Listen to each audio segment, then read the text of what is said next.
Donc on a été au paramétrage des exclusions et vous m'excuserez, j'ai pas fait attention, j'ai été coupé par la limite des 5 minutes d'enregistrement de vidéo. Donc je vous disais qu'on pouvait aussi bien exclure l'affichage de certains articles comme des pages, par rapport aux catégories aussi, et enfin selon les utilisateurs aussi, hein. Vous pouvez décider pour des raisons diverses et variées, d'exclure certains utilisateurs de cet affichage. Ben, c'est ici que ça se passe. Voilà, n'oubliez pas à chaque fois de bien cliquer sur enregistrer à chaque fois que vous faites des modifications. Et nous allons passer à l'onglet suivant, style, qui lui va donc vous permettre de modifier un peu le style de votre boîte d'affichage. Donc le fond, la couleur de fond, la couleur de la, comment, la bordure, voilà. Euh, donc, vous avez. Alors, ça, je vais essayer de vous le traduire.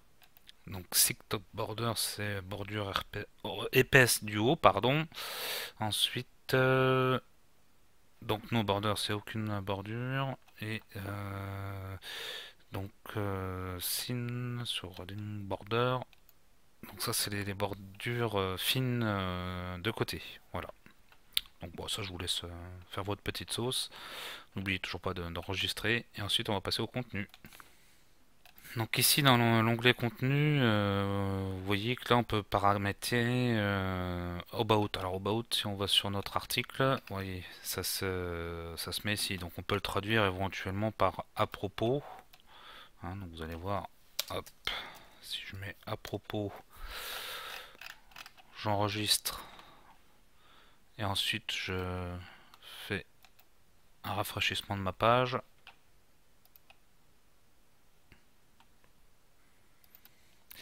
Vous voyez donc le about c'est changé en à propos. Donc du coup vous pouvez mettre ce que vous voulez, hein, ce qui vous arrange.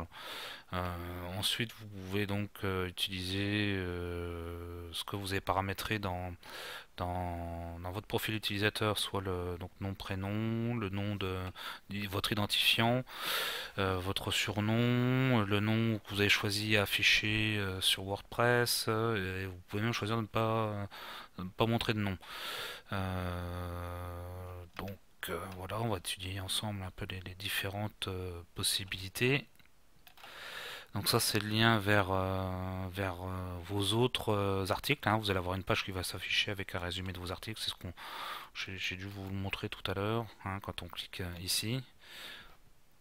Vous voyez là vous avez les derniers articles qui s'affichent, hein. Et puis vous pouvez aller même voir les précédents et ainsi de suite. Donc afficher une photo ou pas, si on affiche la biographie ou pas, euh, et ainsi de suite, hein. Je vous laisse voir.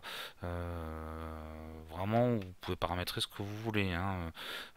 Par exemple, si vous voulez pas afficher l'adresse email, hop, ben voilà, vous la décochez, hein. Moi, je vous conseille même de le faire.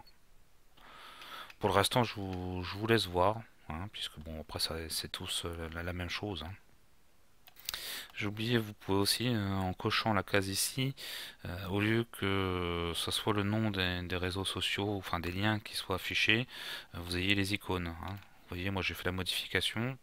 Euh, donc voilà, vous avez ces petites icônes.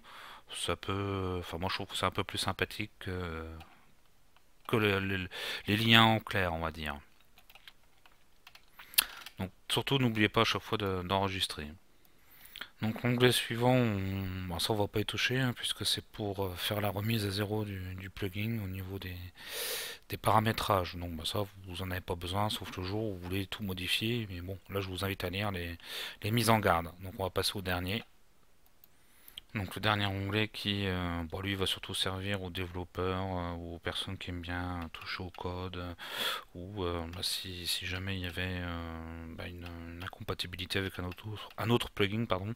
Là on vous explique comment est fait le plugin. Donc ça bon pour le commun des mortels, on va dire, c'est pas très intéressant. Donc voilà, bah, en gros, comment vous pouvez paramétrer votre plugin. Je vous dis à bientôt pour un prochain tutoriel vidéo.